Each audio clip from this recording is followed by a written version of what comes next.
Samba do Brasil, les postos. Le Brésil s'impose 4-1 face à la Corée du Sud. On a vu un Brésil totalement exceptionnel en mode samba, en mode très haut niveau, en mode exceptionnel. Très clairement, le Brésil, du moins en première mi-temps, a été totalement incroyable. Cette première mi-temps, c'était vraiment du football de très très haut niveau, où on a vu des buts remarquables, exceptionnels. Le troisième but de Richarlison est un but qui va rester dans l'histoire du football, dans l'histoire de la Coupe du Monde. Très clairement, le troisième but, tu peux te le repasser 1000 fois dans l'heure, tu ne t'en lasses pas. Tu pourrais le regarder du matin au soir, en t'endormant, en te réveillant, en mangeant, en buvant, en te lavant. Le but de Richarlison, on va le raconter, les postos, parce qu'il est totalement incroyable.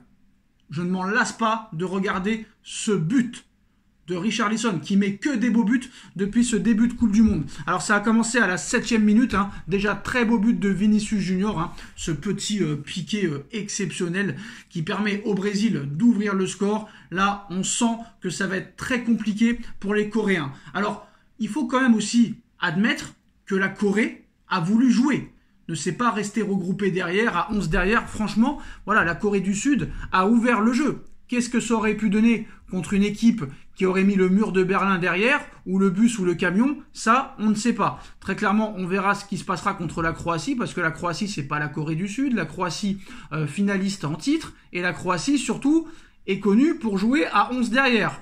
On se rappelle en 2018, combien de matchs avec qualification en prolongation ou au tir au but. Donc, ils ont l'habitude de ça. La preuve encore cet après-midi contre le Japon, où ils font une prolongation et une victoire au tir au but. Donc ce ne sera pas la même paire de manches contre la Croatie. On va pas se mentir. Je sais que beaucoup d'entre vous vont dire « Ouais, mais bon, c'était la Corée du Sud, rien d'exceptionnel. » Mais quand même, le jeu procuré par le Brésil en première mi-temps, c'est du grand art. Que ce soit la Corée du Sud ou n'importe quel autre pays, la première mi-temps du Brésil, c'est du très très haut niveau. Parce que voilà, en poule, le Brésil, ils nous ont laissé sur notre faim. Voilà, on n'était pas impressionnés, on s'est ennuyé contre la Suisse, on s'est ennuyé contre la Serbie, contre le Cameroun, c'était l'équipe B, c'était un petit peu mieux, mais il y a eu la défaite au bout. Donc on se posait beaucoup de questions sur cette équipe du Brésil. On ne savait pas si Neymar allait être titulaire à cause de sa blessure. Il a été titulaire finalement, et il a fait en plus de ça un très bon match. Et là, force est de constater très clairement qu'il y a un Brésil avec et sans Neymar. Neymar ce soir a accéléré le jeu. Neymar a été partout, sur toutes les occasions, sur tous les buts. Il est même buteur sur penalty, sur le deuxième but. Alors le Brésil a composté, on va dire, sa qualification dès cette première mi-temps, avec ses 4 buts. Mais le but de Richarlison, il faut en parler. Même le but de Lucas Paqueta, il est exceptionnel. Mais le but de Richarlison, je suis obligé de vous le raconter. Très clairement. Ça part déjà de Richarlison sur le but, au départ de l'action. Déjà, il commence à faire des jongles avec sa tête. C'est totalement incroyable. Le ballon redescend. Petite passe pour Marquinhos en mode coup du sombrero. Marquinhos qui remet à Thiago Silva en une touche de balle, qui remet à Richarlison en une touche de balle, qui finit sans problème. C'est du grand art. En plus, c'est presque un but à 90% parisien, même si Thiago Silva n'est plus parisien, mais voilà. 2 défenseurs centraux qui te font une action de classe mondiale avec Richarlison, c'est totalement incroyable. Ce troisième but, les postos, va rester dans les annales. Ça va faire le tour du monde, ça c'est sûr et certain. Ce troisième but est magnifique et très clairement, c'est du grand art, c'est du Picasso, c'est du Léonard de Vinci. Là, très clairement, on est sur du grand art. Et d'ailleurs, Richarlison, c'est lui qui met les plus beaux buts, très clairement, dans cette Coupe du Monde. Déjà, son retourné sur le premier match et là, ce but exceptionnel. Mais le troisième but, très clairement, il m'a marqué. C'est du total régal, c'est total régalade. Alors, on a même vu Rafinha qui était proche du 5e, mais le but de Lucas Paqueta aussi est aussi très très beau. Vraiment, ce jeu, ce rythme qu'a donné le Brésil en première mi-temps est totalement incroyable. Après, c'est vrai que c'est la Corée du Sud. Et la Corée du Sud a ouvert le jeu, très clairement. Ce ne sera pas le cas de la Croatie. Donc, dire que le Brésil est favori pour cette Coupe du Monde, c'est une certitude. Mais là, pour l'instant, il y a eu beaucoup de surprises en match de poule. Mais là, en 8e, il n'y a pas de surprise. Tout le monde répond présent. Pays-Bas, Argentine, équipe de France, Brésil, Croatie. Il n'y a que du lourd. Là, on part sur des quarts de finale exceptionnels. L'Angleterre qui est passée aussi. Il n'y a que des grosses nations pour l'instant. Excusez-moi, il n'y a que des grosses nations qualifiées pour l'écart. On verra si le Portugal passera demain. Mais là, les affiches des quarts de finale sont totalement incroyables. Bon, la Corée du Sud a eu quand même le mérite de vouloir jouer, mais a fait preuve de trop grosses faiblesses en défense. Et ça pardonne pas face à des joueurs comme Richarlison, comme Neymar, comme Vinicius, comme Paqueta, etc. etc. Ça, c'est sûr et certain.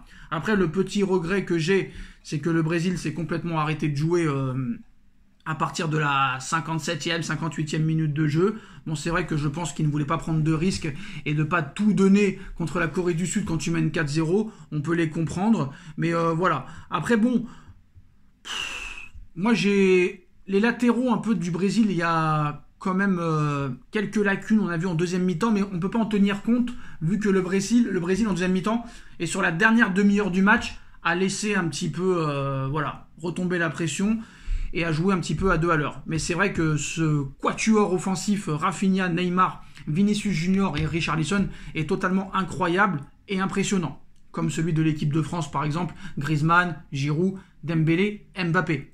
Mais ces quatuors-là, pareil pour l'Angleterre, ont démontré leur qualité, mais pas contre des gros cadors, pas contre des grosses équipes. Et là, ça va être le cas pour tout le monde, pour tous ceux qui sont qualifiés en quart, que ce soit les Pays-Bas, que ce soit l'Argentine, que ce soit l'Angleterre, la France, la Croatie, le Brésil. Tous ces grosses nations-là vont se rencontrer maintenant. Et c'est là qu'on va voir très clairement ce que valent ces équipes-là. Très clairement, parce que là, c'est du très très lourd. Là, ça rigole plus. Et là, les gros matchs maintenant vont commencer à partir des quarts de finale. Et il n'y a presque que des grosses affiches. Il n'y a que des grosses affiches. Très clairement. Donc ça risque d'être vraiment très intéressant. Moi, je voudrais parler aussi de Neymar, parce que très clairement, je ne l'aurais pas cru aussi bon après cette blessure. Très clairement, il a été très très bon. Alors, l'homme du match, ça va être intéressant de savoir qui pourrait être élu homme du match. Moi, j'ai trouvé un Neymar très très bon. Un Richarlison très fort, très très fort. Mais pour moi, c'est mon avis, il y a un joueur quand même qui a surnagé au milieu de terrain. C'est Lucas Paqueta, qui a été partout, qui a été buteur, il a été partout. C'est un meneur de jeu, ce joueur. Dommage que je trouve qu'il manque un petit peu d'irrégularité, mais Lucas Paqueta, je crois qu'il a gagné tous ses duels en première mi-temps. Je crois qu'il a gagné 3 duels sur 3.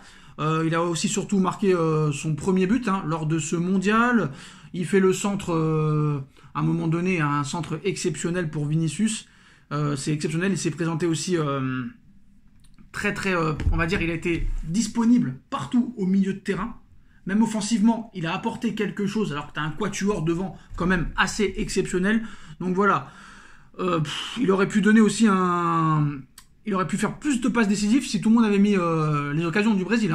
Il aurait pu finir à je ne sais pas combien d'occasions, je ne sais pas combien de passes décisives, mais voilà. Franchement, tellement que la première mi-temps du Brésil a été en mode extraterrestre, il y a tellement à dire que je ne sais pas quoi dire, mais cette équipe du Brésil a été totalement incroyable. Là, c'était vraiment le Brésil samba comme on aime à l'époque des Ronaldinho, des R9, des Roberto Carlos, etc., etc. Là, c'était vraiment du très grand art. Après, Neymar aurait pu être homme du match aussi, comme Richarlison. Mais voilà. Surtout les services, les passes que donnait Lucas Paqueta, c'est ça qui a été aussi impressionnant. Les récupérations de balles, la qualité de la passe, son but, sa disponibilité, ses récupérations, c'est totalement incroyable. Voilà les postos, le Brésil s'impose 4-1 contre la Corée du Sud. Le Brésil file en quart de finale et affrontera la Croatie. Les postos, on va se retrouver dans quelques minutes pour le débrief de Nono. Dites-nous en commentaire ce que vous avez pensé de cette victoire brésilienne, de ces buts brésiliens et de cette prestation. On like, on partage, on commente, on s'abonne et on se retrouve très vite pour une nouvelle vidéo. Et on se retrouve pour le débrief de Nono dans quelques minutes. Tchuss.